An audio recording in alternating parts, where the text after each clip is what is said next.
Assalamualaikum warahmatullahi wabarakatuh. Jadi kita akan membahas tentang studi kasus sederhana pada Microsoft Excel ya. Kita akan membahas bagaimana cara pembuatan RAB di Excel. Ini berguna untuk teman-teman nanti yang sama sekali tidak tahu menahu tentang Excel. Ini berguna ketika Anda KKN ya. Ketika Anda KKN, Anda harus tahu dasar administrasi itu untuk pembuatan RAB nanti. Dan di kantor-kantor pun pembuatan RAB itu adalah skill dasar ya. Jadi setidaknya walaupun teman-teman sudah ada yang tahu, setidaknya kita bahas di kasus ini. Jadi kita akan membahas bagaimana cara membuat RAB ya. RAB ini sederhana. Di sini saya ada RAB. Ini hanya contoh RAB ya. Kita tidak membahas tentang bagaimana apa uraian-uraian untuk membuat sebuah RAB. Kita hanya membahas bagaimana cara membuat rangkanya, memasukkan rumusnya, menjumlah. Jadi tapi kita tidak membahas bagaimana cara menguraikan item-item RAB. Kita hanya ingin tahu bagaimana cara membuatnya di Microsoft Excel. Bagaimana cara mencetak file dengan benar tanpa penggunaan layout, penggunaan margin di Excel ya. Jadi ini hal-hal sederhana yang teman-teman perlu ketahui. Jadi kita akan buat sebuah RAB. Jadi RAB yang kita akan buat nanti modelnya seperti ini ya. Modelnya seperti ini. Bisa diperhatikan. Nah, untuk membuat model RAB seperti ini, saya sudah membuat rangkanya ya. Nanti kita sama-sama edit bagaimana caranya. Jadi di kolom B dia ada nomor, sekretariat, total, publikasi ya. Jadi model rangkanya seperti ini. Kita akan edit sama-sama biar teman-teman tahu ya. Yang sudah tahu alhamdulillah, yang belum tahu sama sekali kita sama-sama belajar. Jadi di sini kita gunakan merge and center ya, yang ada di atas ini, yang ada di group alignment. Kita lihat cara penggunaannya. Jadi merge and center ini menghapus sel menjadi satu sel saja. Seperti kita bahas kemarin. Perhatikan ada berapa kolom yang kita gunakan. Dari nomor sampai jumlah harga, itu kita menggunakan kolomnya dari B sampai G. Jadi kita merge and centernya dari B sampai G juga biar rata ya. Kalau kita mau kasih ke kanan, ke kiri, ke tengah, rata ya. Sini ada nomor, uraian, volume, kita beri semuanya border ya. Border itu kita bisa dapatkan di group font. Di sini kita bisa pakai yang ini. Yang paling sering kita pakai yang ini ya. Atau kalau kalian mau modifikasi, pakai more border. Jadi more border itu kita bisa modifikasi bordernya sendiri ya. Jadi seumpama di luarnya kita ingin pertebal, di dalamnya tipis. Oke, dia modelnya seperti ini. Nah, harga ini harus menggunakan 2 kolom, sementara yang lain menggunakan 1 kolom. Jadi yang lain kita merge, kita satukan selnya seperti ini ya. Harga ini dia menaungi 2 komponen, jadi kita satukan sel yang ini. Nah, seperti ini. Kita ratakan ke tengah, kita bold ya. Nah, di sini sekretariat kita fill nomornya.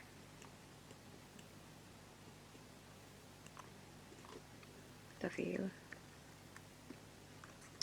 lupa masukkan nomor ya. Ini kita beri border juga.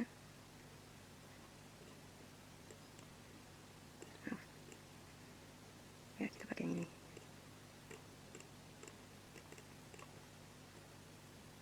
Oke, terus kita ratakan ke tengah. Ini kita ganti jenis format angkanya, kita ganti dengan accounting ya. Sini juga accounting. Kita ingin cari tahu berapa jumlah harga dari cetak stempel warna. Kita punya uraian bagian A itu ada sekretariat, bagian B publikasi, acara, hadiah, konsumsi. Ini hanya contoh ya, contoh. Kemudian uraiannya lagi, uraian dari sekretariat ada cetak stempel, cetak proposal, dan semacamnya. Berapa volume dari uraian tersebut, dan apa satuan dari volume itu. Jadi kalau mencetak stempel, volumenya 1, satuannya ya pieces ya, satunya piece, bagian atau lembar.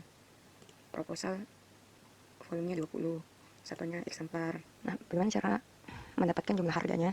Jadi seperti materi kita sebelumnya, kita menggunakan rumus atau formula untuk penggunaan operasi matematika yang biasanya digunakan untuk melakukan perhitungan sederhana ya. Jadi ini masih dalam kategori perhitungan sederhana. Jadi masih ingat cara menuliskan rumus atau formula? Kita awali dengan sama dengan kita sorot sel yang ingin kita kalikan nilai awalnya, kemudian kita kali dengan harga per 1 lembar cetak stempel warna itu harganya 100.000, per 1 lembar cetak proposal itu harganya 25.000. Volume kita kali dengan harga satuan, bisa juga terbalik, harga satuan kita kali dengan volume.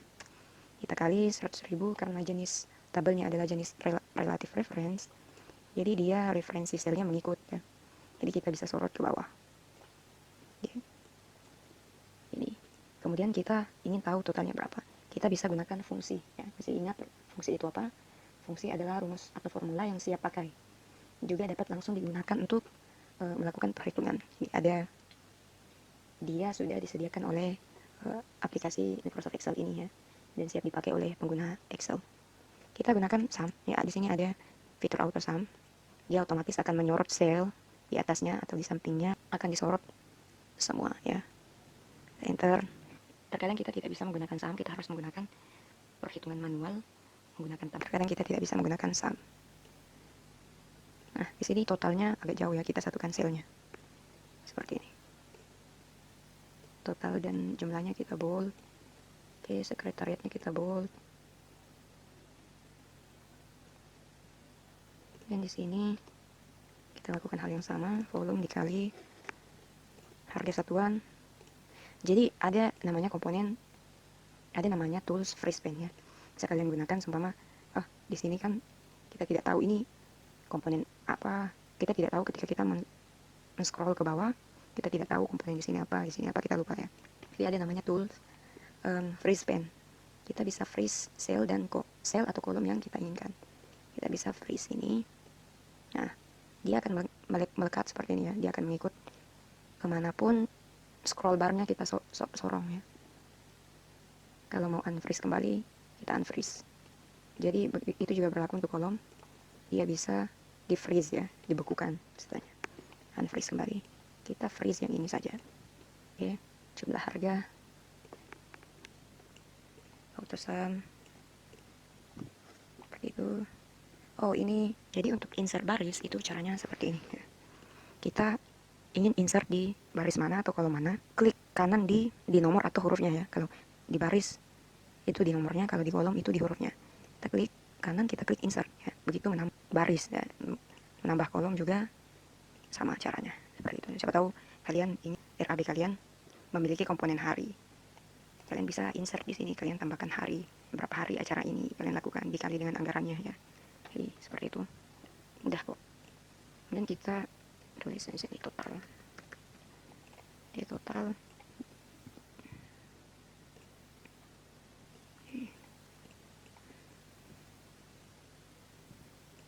ini kita rapikan ya. Kita merchant center juga kiri, ini juga, aduh, ini juga, ini juga.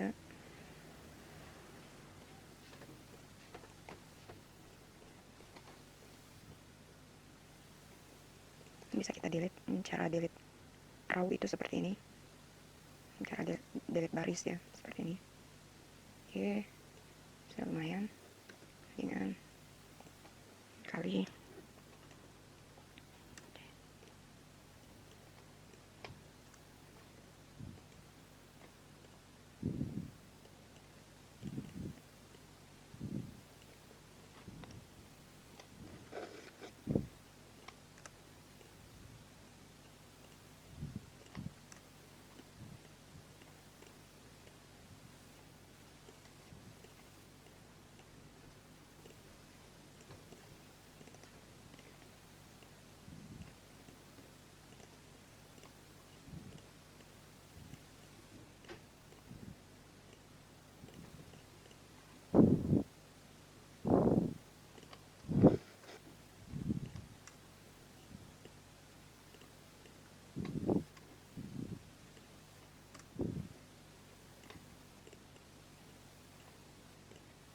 Nah, jadi hasilnya akan seperti ini ya. Kemudian kita akan menjumlah semua uraiannya ya. Kita jumlah yang total A, total B, total C. Jadi di sini kita tidak menggunakan fungsi sum. Di sini kita menggunakan operasi matematika sederhana. Ya. Jadi tambah ini, tambah ini, tambah ini, tambah ini.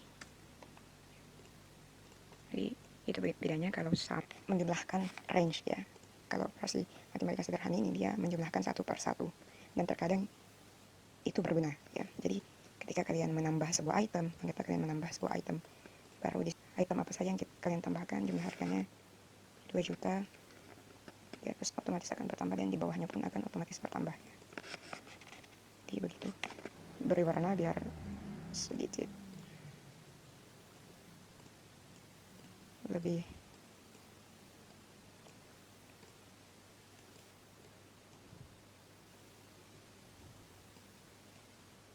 kemudian ini bisa kita pertebal, bisa kita beri garis bawah 2 begini ya. Nah, kalau kita print preview itu modelnya seperti ini.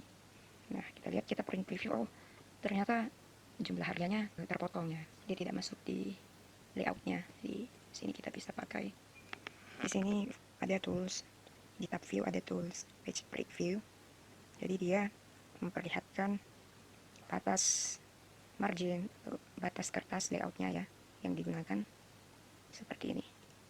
Jadi garis ini itu batas kertas. Jadi caranya kita kesampingkan saja biar semuanya mengikut ya. Jadi modelnya seperti ini. Jadi jumlah harganya sudah masuk. Ini bisa kita delete. Oke. Itu ya. Bisa kita save as dalam bentuk PDF.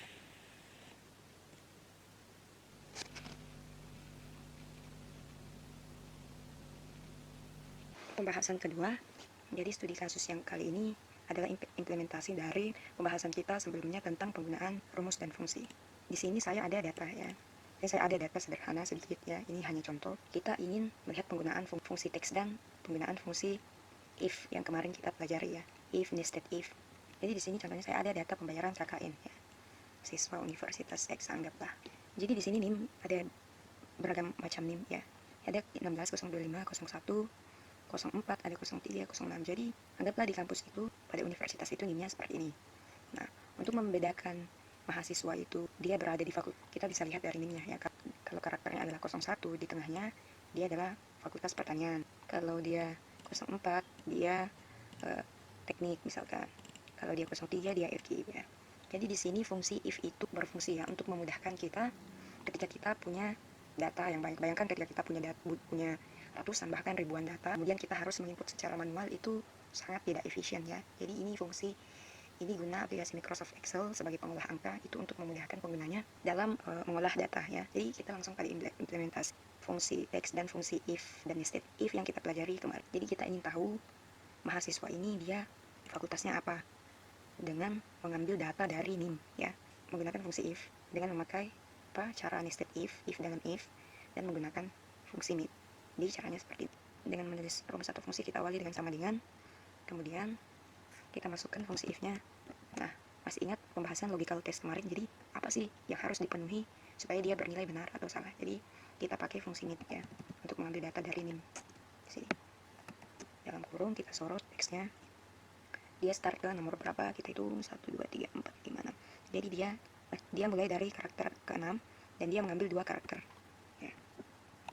Nah, kalau if mid maka teks pada kolom ini sama dengan kita beri dia petik 2 karena tipe datanya adalah stringnya, dia tipe datanya karakter bukan number atau numerik. Kita pindahkan ke atas supaya datanya tidak hilang di sini ya. If mid, jika sel pada data ini karakter ke-6 nya dan 2 karakter yang diambil adalah 01, maka dia nilainya adalah, kalau 01 dia adalah fakultas pertanian ya. Dan nested if ya, ini yang dimaksud nested if. Kita masukkan if lagi, if mid ya, dalam kurung sel D6 itu mulai dari karakter 6 dan 2 karakter yang diambil itu nilainya 02, maka dia atas ilmu sosial dan ilmu politik ya. Kemudian if lagi, kita copy if-nya ya biar tidak lama. Kemudian if lagi mid D6, kalau dia 03 maka dia adalah fakultas keguruan FKIP ya. Kemudian if lagi, kalau dia adalah 04 maka dia adalah teknik ya. If lagi, kalau dia adalah 05 maka dia adalah fakultas ilmu komputer. Kemudian if lagi, kalau dia adalah 06 maka dia adalah fakultas hukum. selain dari itu kita tidak pakai lagi selain dari itu dia adalah fakultas syariah. Kemudian kita balas kolom sampai warnanya hitam ya. Coba kita sorot ke bawah, clear benar ya. Jadi dia mengikut berdasarkan data yang sudah diambil menggunakan fungsi mit tadi. Jadi dia 01, oh dia Paperta, dia 04, oh dia teknik keep, oh dia 03. Selain dari 1, 2, 3, 4, 5, 6 tadi dia adalah syariah, 07 syariah, 07 syariah, seperti itu ya. Ini yang saya maksud, jika kita punya ribuan data itu akan lebih memudahkan kita jika kita menggunakan fungsi text tadi, mid, left, atau right untuk mengambil data, dan fungsi if ini. Fungsi if ini sangat berguna untuk pengelolaan data di Microsoft Excel ya. Kemudian kita coba, di sini ada total, lihatlah total ya. Kita ingin mencari tahu jumlah lunas dan belum lunas pada data kita ya, dengan perhitungan otomatis tanpa mencari satu-satu, oh ini lunas, ini tidak lunas. Jadi kembali pada fungsi if, logical testnya apa? Nah, jadi pada sel ini kita sorot, kemudian sama dengan, jadi ini seperti jika sel J6 itu totalnya adalah 2.200.000, jadi kita tidak menggunakan tanda petik 2 ya, karena dia tipe datanya itu adalah number atau numerik ya. Dia bukan karakter, dia adalah angka. Jadi dia tidak pakai tanda petik 2. Jika sel J6 ini sama dengan 2.200.000, maka kembalikan nilai lunas ya. Kalau dia tidak 2.200.000, maka kembalikan nilai belum lunas.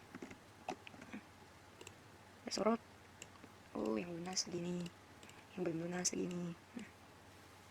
Jadi itu perhitungan otomatis menggunakan fungsi if ya. Jadi pekerjaan kita bisa lebih mudah. Ini yang saya maksud, jika kita punya banyak data, ratusan data, ribuan data yang kita kelola, itu lebih mudah tanpa harus satu persatu mengecek data kita ya. Materi selanjutnya adalah tentang sort, filter, dan pivot ya. Jadi apa itu sort atau sortir? Sortir itu untuk mengurutkan data ya. Apakah dari terkecil ke terbesar, dari besar ke kecil, mengurutkan abjad, mengurutkan nilai ya, itu bisa. Dan filter itu untuk menyaring data. Kalau pivot untuk merangkum data. Jadi kita lihat sendiri bagaimana penerapan ketiganya jika digunakan di Microsoft Excel ini. Cara menggunakan sort itu, kita blok semua apakah kolom atau barisnya ya. Seumpama kita ingin mensortir berdasarkan abjad ya, jadi kita urut nama-nama mahasiswa ini, kita urut mulai dari A sampai Z ya. Jadi caranya itu pilih data, tab data, pilih sort. Jadi di sini kita diberitahu kita mau sorting dari kolom apa ya, karena kita ingin sortir pada kolom C ya. Nama kita sortir di kolom C, jadi nilainya itu kita urut order ya, kita urut dari A ke Z.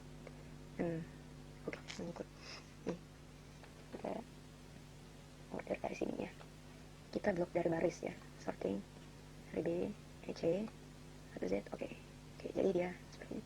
Otomatis data yang lain juga mengikut ya, ini nomornya salah, kita perbaiki kembali, kita fill kembali ya. Sorting dari kolom H, anggaplah kolom H, oldest to newest, boleh dari kelama ke terbaru. Oke. Ini kan tanggal pembayarannya itu tidak beraturan ya, oke. Dia akan mensortir mulai dari tanggal terbaru ke lama ya. Jadi seperti itu penggunaan sortir ya, dia mengurutkan data. Kalau filter, di cara penggunaan filter itu untuk menyaring data, kita klik filter di sini. Nah, ini tanda panah ini itu fungsinya untuk filter ya. Seumpama hanya ingin tahu pembayaran fakultas syariah ya, kita centang fakultas syariah saja. Oh, yang membayar hanya 3 orang. Kita mau tahu yang lunas berapa, oh yang lunas hanya segini. Kemudian kita sortir juga bisa pada tanggal, kita mau tahu ada berapa pembayaran pada tanggal nama berapa pada satu orang ya, seperti itu. Kita juga bisa sortir atau bisa sort by color ya. Seperti di sini kita warnai yang belum lunas, kita warnai merah berapa ya. Merah, sini juga merah.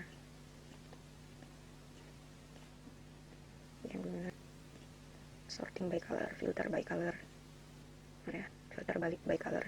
Jadi yang ditunjukkan hanya mahasiswa-mahasiswa yang belum lunas. Itu fungsi filter. Jadi dia fungsinya untuk menyaring data ya. Kalau fungsi pivot itu agak sedikit beda. Dia fungsinya untuk merangkum. Cara penggunaan pivot sendiri, pivot itu kita bisa blok dulu, kita pilih insert pivot.